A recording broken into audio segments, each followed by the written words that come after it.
आमिर इलियास राना साहब ने हमें ज्वाइन किया, सीनियर तज्ज़ियाकार, सीनियर सहाफ़ी हैं।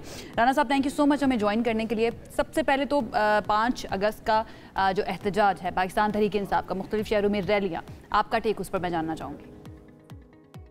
देखिए, पीटीआई की पूरी जो सियासी जमात है वो पहले से ही बददिल थी इस 5 अगस्त के लिए, और फिर मुख्तलिफ तौजीहात आती रहीं। कभी इमरान खान खुद लीड करेंगे, फिर तहरीक तहफ़्फ़ुज़ पाकिस्तान से कहा गया, उन्होंने कहा कि हम इखलाक़ी हिमायत करेंगे, और सब कुछ बातें होती रही। लेकिन पीटीआई की तंजीमें जो हैं, आप देखें इवन केपी के अंदर भी पूरी तरह तकसीम नजर आए और कोई एक बड़ा इज्तिमा नहीं कर सके।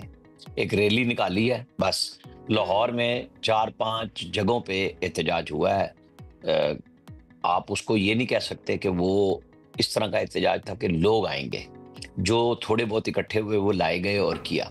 पीटीआई की सियासी क़यादत पीछे है और वकला की क़यादत आगे है। जिन वकला को अपने पार्टी के मुकदमे लड़ने चाहिए वो सियासत में प्रेस कॉन्फ्रेंस कर रहे हैं, और ये लोग पार्लियामेंट के अंदर जाके बैठे हैं। वो बात कल किसी ने ठीक कही कि भाई आपने अडियाला पहुंचना था तो असेंबली में क्यों आए थे, सीधे अडियाला चले जाते। तो फिर वो क्वेश्चन मार्क तो होता है ना कि क्यों डरते क्यों हैं आप खुद, जब दावे आप टेलीविजन चैनल्स पे आके करते हैं, सब कुछ करते हैं। तो जो 9 मई के केसेस की सजा है उसने रही सही कसर निकाल दी थी, और अभी भी खान साहब से आज जब लोग मिलते हैं उन्हें बात करनी चाहिए, समझना चाहिए कि इस मामले को कैसे आगे लेके चलेंगे, क्योंकि सियासी जमातें सियासी लोगों के बातों के बगैर, बिल्कुल इस्टेब्लिशमेंट एक हकीकत है, लेकिन जब इस्टेब्लिशमेंट ओपनली आके कहती है कि आपको जी ठीक है।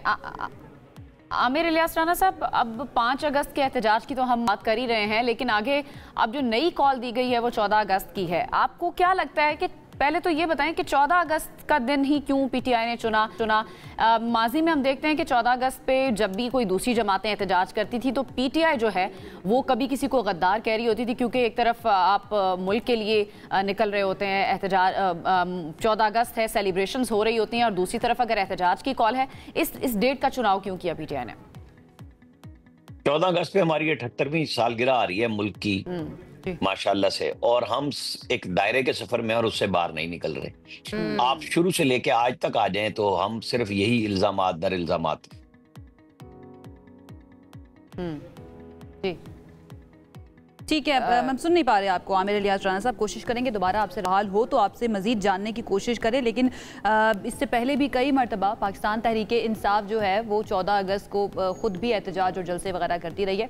ज्वाइन कर लिया हमें आमिर इलियास राना साहब ने, उनकी तरफ चलते हैं। आमिर साहब, आप बात कर रहे थे कि दायरे से हम नहीं निकल पाए। मैं इसको कहती हूँ कि मिथ ऑफ सिसिफस है कि हम एक ही दायरे में घूमते ही जा रहे हैं। कंटिन्यू कीजिएगा आप अपनी बात को। बिल्कुल, देखे ना, वो रजा अरुण ने कल ट्वीट किया कि क्या अगली तारीख 6 सितंबर या 7 सितंबर होगी, यानी यौम दिफा होगा, कि आप जब कोई तारीख चुनते हैं ऐसी चुन लेते हैं। पीटीआई को बिल्कुल ठंडे दिल से, दिमाग से सोचना चाहिए कि उन्हें इस गिरदाब से निकलना कैसे है। इस भंवर में फंसे जो हैं, तो उससे निकलने का रास्ता जो प्रेशर का था वो 26 नवंबर को पूरा जोर लगा के जायल हो चुका है, और बड़ी मेहनत के बाद अब कहीं पीटीआई ने कोशिश की थी निकलने की, लेकिन वो मेरे नहीं ख्याल में कि उनके लिए, हाँ, सोशल मीडिया पे सक्सेस रही कि लोगों ने वीडियोस डाल दी, लोग आपको नजर आएंगे वहां पे, और कुछ लोगों ने 2022 से 2024 के दरमियान में पीटीआई के एहतजाज की मुख्तलिफ वीडियोस की स्टिल पिक्चर्स लगा दी कि जनाब ये देखें ये एहतजाज हुआ है, जबकि ऐसा कुछ नहीं हुआ था। लोगों ने पकड़ लिया, फैक्ट चेक 1 मिनट में आ जाता है। तो अब ये समझना एक बड़ी सियासी जमात के लिए बहुत जरूरी है, और सियासी जमातें मुल्क की जरूरत होती है। क्या लगता है क्यों नहीं निकली अवाम? क्योंकि पहले तो बड़ा पीटीआई को के सपोर्टर्स और वोटर्स और सब नजर आते थे, और बड़े एहतजाज भी किए हुए हैं माजी में पाकिस्तान तहरीक इंसाफ ने, लोग बड़ी तादाद में आते थे। अब ऐसा क्या हो गया कि लोग नहीं निकल के आ रहे हैं? देखिए, आपने कोई जिद्दोजहद करनी होती है, फिर कोई मकसद होता है, फिर उसके लिए कुछ कामयाबी के पॉइंट होते हैं कि आपने क्या क्या जीने तय करने हैं। लेकिन आप मुसलसल लोगों को ला के थका चुके, और लोगों ने आपको वोट भी दिए, लोग आपकी सपोर्ट में भी हैं, लेकिन आपको किसी मंतकी अंजाम की तरफ जाना है ना। ये वो अंजाम है जिसमें ना लीडर को कोई रास्ता नजर आ रहा है, ना पार्टी के जो रहनुमा है बाकी उनको नजर आ रहा है। वो बात करते हैं हमें इमरान खान से बात करनी है, हमें उनसे मिलना है और हम फैसला करेंगे। इमरान खान अपने लोगों पे ट्रस्ट करने को तैयार नहीं हो रहे कि किसी एक को ताकत के जोर पे रोका भी तो जाता रहा है ना इन लोगों को जो निकलते रहे हैं। लाइक रिसेंटली आपको पता है रेहाना डार साहिबा, उनको भी गिरफ्तार कर लिया गया। थोड़ा सा और माजी में चले जाएं गिरफ्तार और माजी में चले जाएं तो बड़ा लोगों को मार के भगाया भी गया कि वो ना निकल के आ सकें। तो रियासत भी कहीं ना कहीं तो रिस्पॉन्सिबल है इस चीज के लिए कि वो नहीं निकलने देती है लोगों को। रियासत ने कुछ छुप के काम तो नहीं किया हुआ ना। रियासत के नुमाइंदे के तौर पे अगर हम देखें, DGISPR ने आके कहा 9 मई किसी और सियासी जमात ने तो नहीं किया। ऐसा आप मुझे बता दें क्या ये कैदोबंद की सहूलतें बाकी सब सियासी जमातों ने नहीं थी, लेकिन वो पाकिस्तान से ऊपर नहीं चले गए, वो पाकिस्तान के खिलाफ नहीं चले गए, पाकिस्तान के रियासती इदारों के खिलाफ नहीं चले गए। वो अगर किसी शख्स पे एक या दो के नवाज शरीफ ने भी नाम लेके तनकीद की, उसका मतलब ये नहीं था कि GHQ, core commander house, PF base, ISI के दफातर, मुख्तलिफ लाइन फोर्सेस एजेंसीज के दफातर, उनके ऊपर आप अटैक कर दें। बिल्कुल अटैक करने वाले कोई छुपे हुए लोग नहीं है।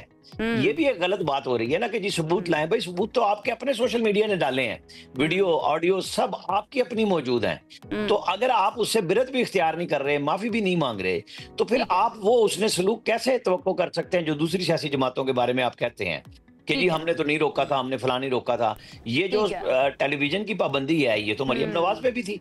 मरियम नवाज जलसे करती थी तो सोशल मीडिया के कहां पे आती थी? बिल्कुल ऐसी है राना साहब। लेकिन पॉइंट सिर्फ ये है कि सिर्फ और सिर्फ पाकिस्तान तहरीक इंसाफ को इल्जाम दे देना कि उन्होंने तैयारी पूरी नहीं की, हालांकि वो नजर आ रहा है कि वो भी बददिल थे, इतनी ज्यादा उस बारे में तैयारी नहीं की गई, लेकिन और भी फैक्टर्स इन्वॉल्व हैं जिसकी वजह से एहतजाज कामयाब नहीं हो सका। बहुत शुक्रिया। आमिर इलियास राना साहब हमारे साथ मौजूद है, ज़ियाकार सीनियर सहाफ़ी, बात कर रहे थे और एनालिसिस अपना पेश कर रहे थे PTI के एहतजाज के ऊपर जो 5 अगस्त को हुआ। लेट्स सी 14 अगस्त को लोग निकल कर आते हैं या नहीं आते, इस एहतजाज का हिस्सा बनते हैं या नहीं बनते।